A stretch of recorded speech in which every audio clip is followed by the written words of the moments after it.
Hey, I'm Alex from MojoFilter Media, and this is Chase. And this is our first podcast episode, and this is a topic I had wanted to cover on one of my YouTube videos, which was more of in a kind of therapeutic uh, way. But I just want to discuss it with Chase because I think it's something that a lot of musicians struggle with or have thought about. So I'll just start with a story. When I was in high school, I had started playing guitar, and I'd probably been playing 2 or 3 years. And I went to this concert. It was like a jazz guitarist, and I can't remember who it was. That my parents brought me to this concert, and I was excited, like, oh, he's a great guitarist. I wonder what type of guitar he plays. So during the middle of the concert, it was a small venue in upstate New York, and he mentioned a story that one time a kid came back to him or backstage and was talking to him, and he had brought a guitar for him to sign. And the kid starts talking to him and says, "Oh, I wish I could play like you. This guitar I have just isn't good. Like, I wish I had a guitar like yours, and I could really, really play better." And the guy says, "Do you mind if I take your guitar for a minute?" And the kid says, "Oh, of course." And then he just proceeds to play this beautiful music on it. And the kid is in shock. How did you play that on this horrible guitar that's been holding me back for years? And he said, "It's not the guitar. It's the musician playing it. It's you, kid. It's you." Yeah, it's your skill. It's your musicality. It's your proficiency. And to think that it's the instrument is vanity and your ego, and it's going to hold you back indefinitely until you realize that and start to focus on your own skill being the thing that holds you back. And at the time, I've kind of had some cognitive dissonance about this because I was at that point then. I kept thinking, oh, I just need a little bit, like a little more professional guitar. I need a better guitar for this, and then I'll be able to play this. Oh, it doesn't quite fit in my hand. The neck isn't exactly what I want. Once I get the neck on the guitar that plays perfectly with my hands and my hand size, like I'll be able to play all this crazy stuff. When in reality, I never sat down to do the work and just focus on the foundation of getting better and starting slowly. I would always jump to trying to play it fast and never just sat with a metronome and played it again and again in a very tedious and boring way for the expectation that eventually I'll be able to actually play it and not fake playing it. And that's something I slowly learned over time. And I feel like I finally am not searching around me for reasons that I'm not able to do something. If I can't do something, I'm immediately like, what do I need to learn and practice to be able to do that? And I feel like I finally internalized that, and it took years. Yeah. And this is something I see a lot of people get stuck in, and that's why I wanted to talk about it, because if we get stuck focusing, for example, for me, writing orchestral music and doing mock-ups and samples, if I focus, like I did at one point, on just what is the best sample library? The one I use can't quite do this. Maybe this one, in spending literally hours and hours and hours searching and spending money on new tools that I never actually end up mastering.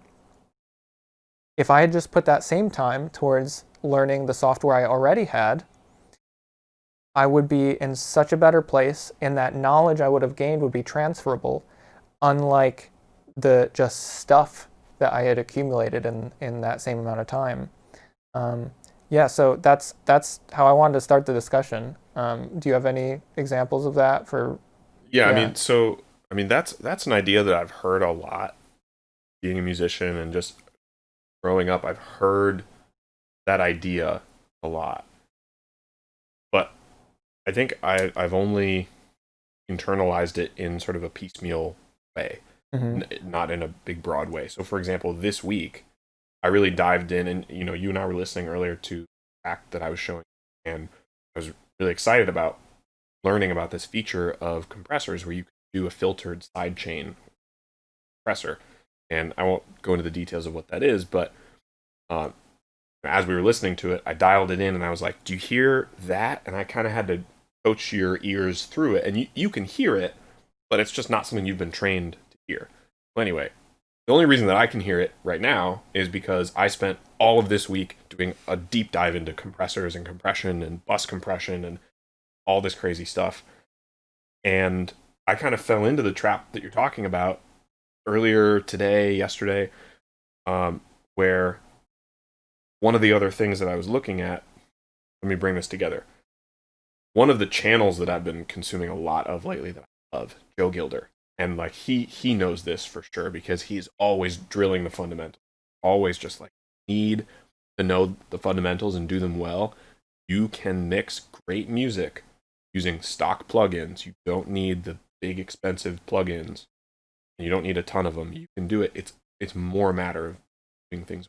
So, despite watching hours and hours of his channel over the last couple of weeks, I watched him use a analog console mix bus modeling, and I think it was essentially just like a combination of compressor on the final mix bus of a couple of different consoles.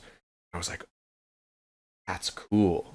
So I went in down the research rabbit hole of like, which console emulator should I get put on my mix? Because that's cool. Researching them, and I found this one that I thought I really liked. And I realized now, looking back, that when I was watching the demo videos, they were like switching between things and showing the features. I don't think I actually heard, I mean, I didn't notice that big of a difference. Like, it took me a couple of tries, even on the Joe Gilder video, I watched through the section where he was using it a couple of times to hear what he was doing.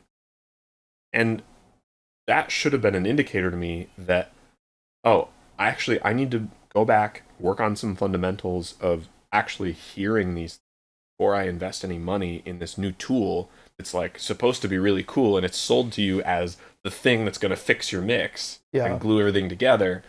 And as much as that, it could be a helpful tool, I'm not at the level right now where that's going to make a big difference to me. I need to be focusing on, I need to keep going on improving my mixes with the current tools that I have before I upgrade tools to something that it's just going to take up DSP. There's going to be an extra slot in my inserts.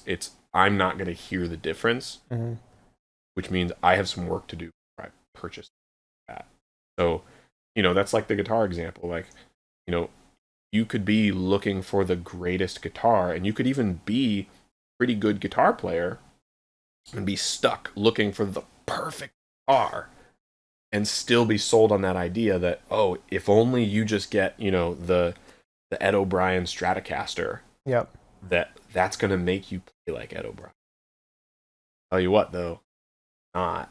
You have to practice like Ed O'Brien or practice like your guitar player. I don't know.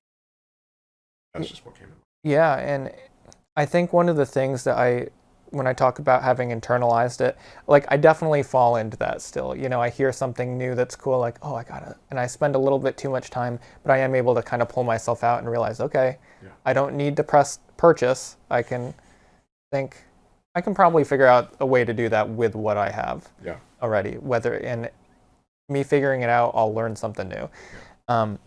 And I think it's the amount of time that really needs to go into learning the foundations is massive.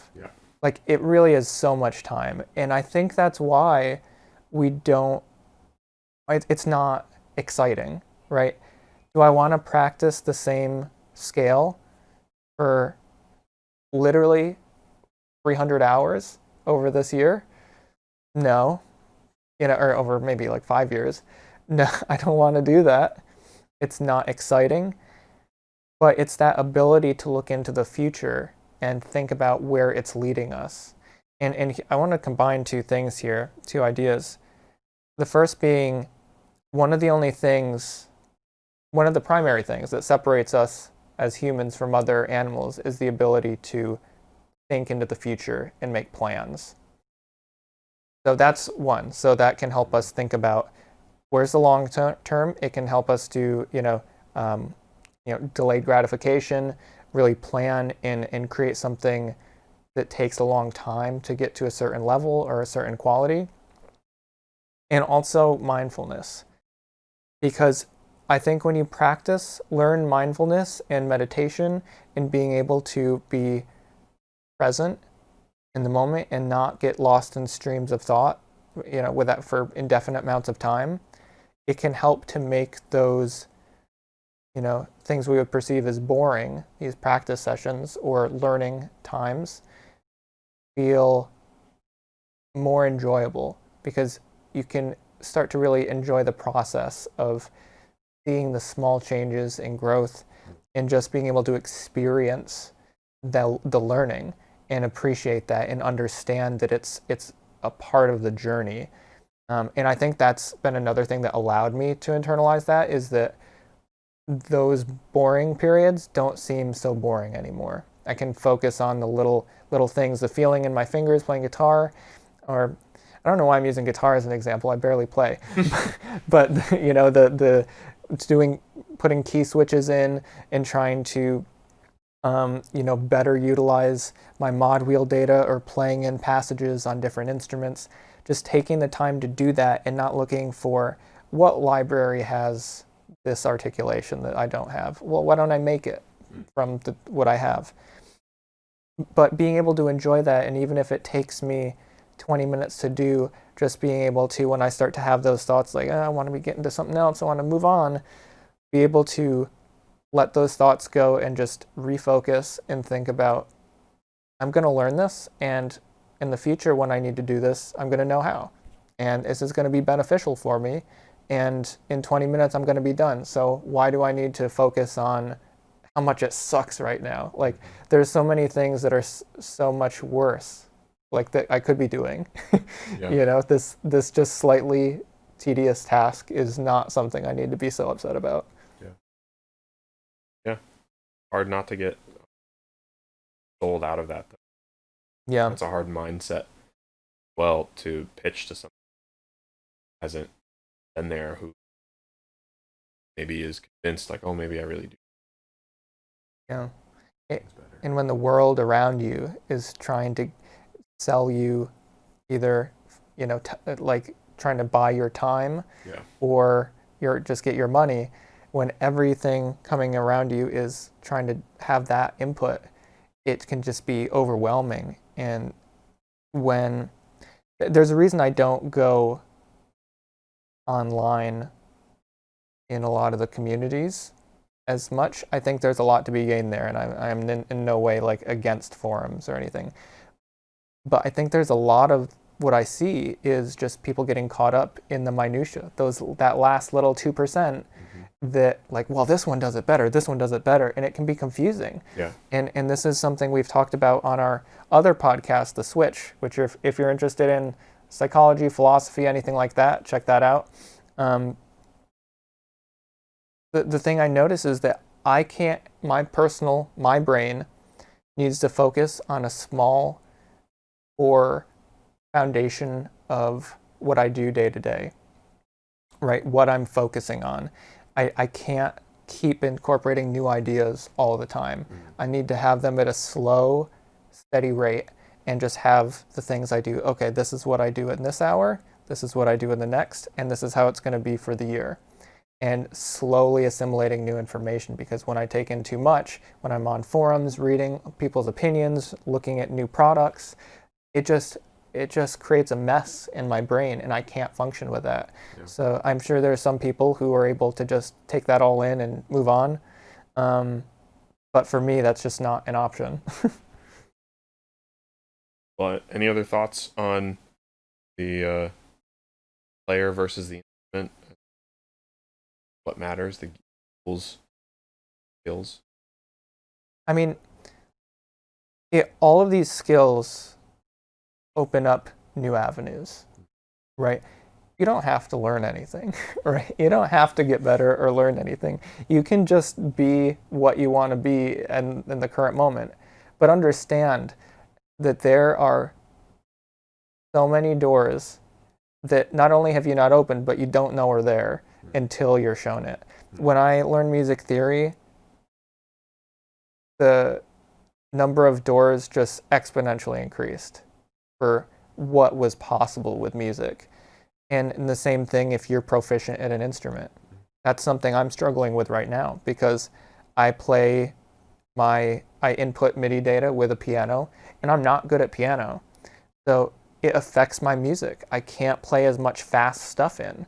So the tempo of my music, or the number of 30-second notes in, septuplets in my music is not high because I just can't play them in.